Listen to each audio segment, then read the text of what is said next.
Swedish-Jewish dialogue. I would like to today, to the Member of Parliament, Julia Kronlid, hand over a recommendation that I would define as the Swedish new side, the new strategy of the Swedish Democrats, the Swedish Democratic program regarding the Israeli and Palestinian issue in a geopolitical manner.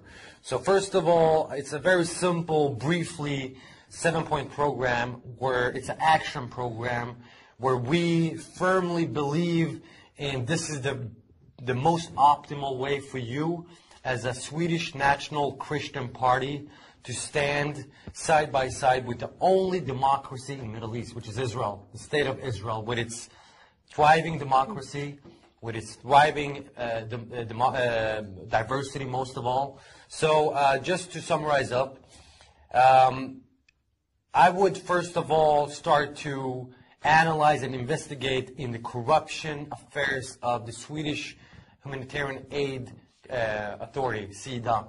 This is the biggest corruption, you will find the biggest corruption scandals in this agency.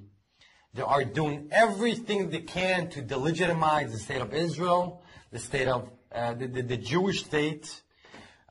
They've been financing directly. They've been funding directly art exhibitions in Gaza. I know that. This is our campaign. Yeah. Okay, they've been financing and funding directly art exhibitions where they've been glorifying suicide bombings.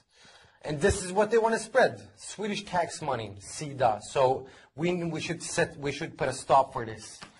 Second one, the Swedish humanitarian aid.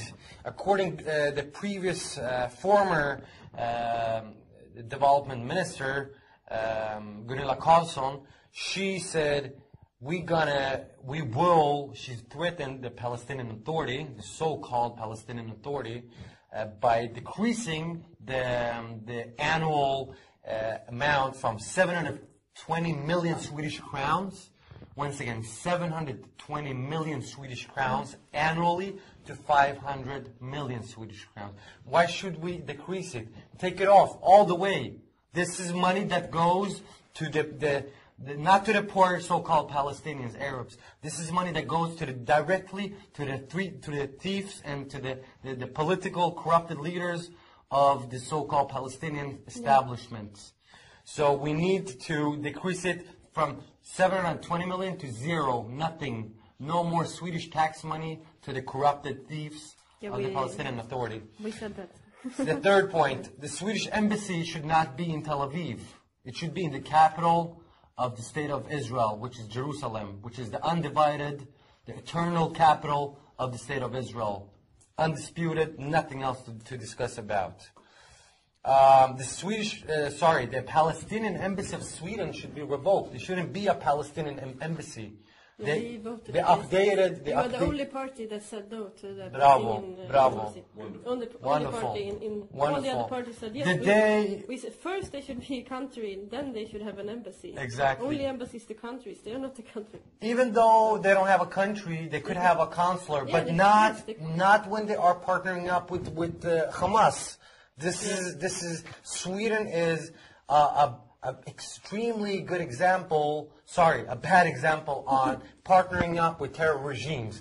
Sweden today is cooperating with the Islamic Republic of Iran, the biggest exporter of state-funded terrorism. Hamas, Hezbollah is the two most prominent organizations. And they are working throughout their proxies, through their embassies and ambassadors throughout the world to exporting terrorism. The Islamic Republic of Iran. We should kick out these people. If Sweden is a democracy, we should fulfill that by kicking these embassies and people out.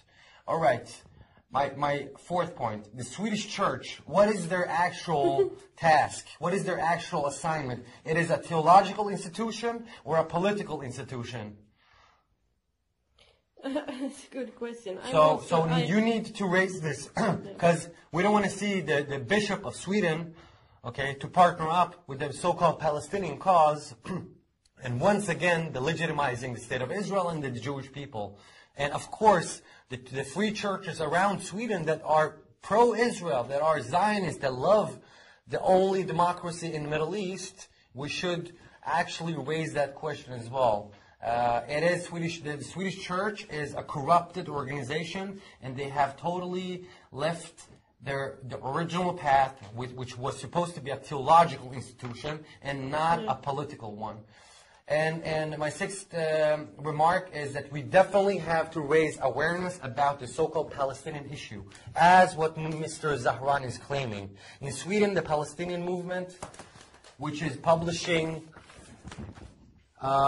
magazines with state-funded money, like Isolate Israel. This is from one network, and then you have from the one of the most prominent one, the PGS, the Palestine Groups of Sweden.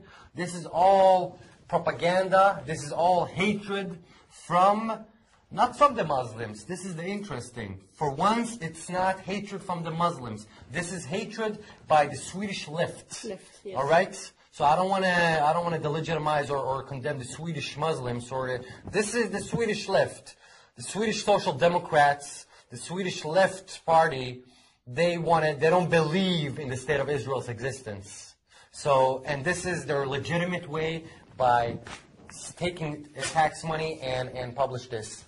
And of course, since we have this propaganda, one of the biggest lies we are sharing in Sweden, unfortunately, is the support of the BDS movement. Why should we boycott factories in Judea and Samaria in the so-called West Bank?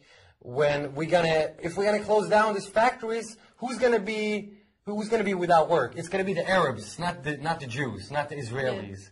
We have to once again to condemn the BDS movement, because it is extremely dangerous and destructive if we're gonna go on. My last point is to once again to revoke the status that UNRWA shares for the Palestinian refugee status, that they always, from generation to generation, are sharing the same refugee status, no matter if they're born here, and so on.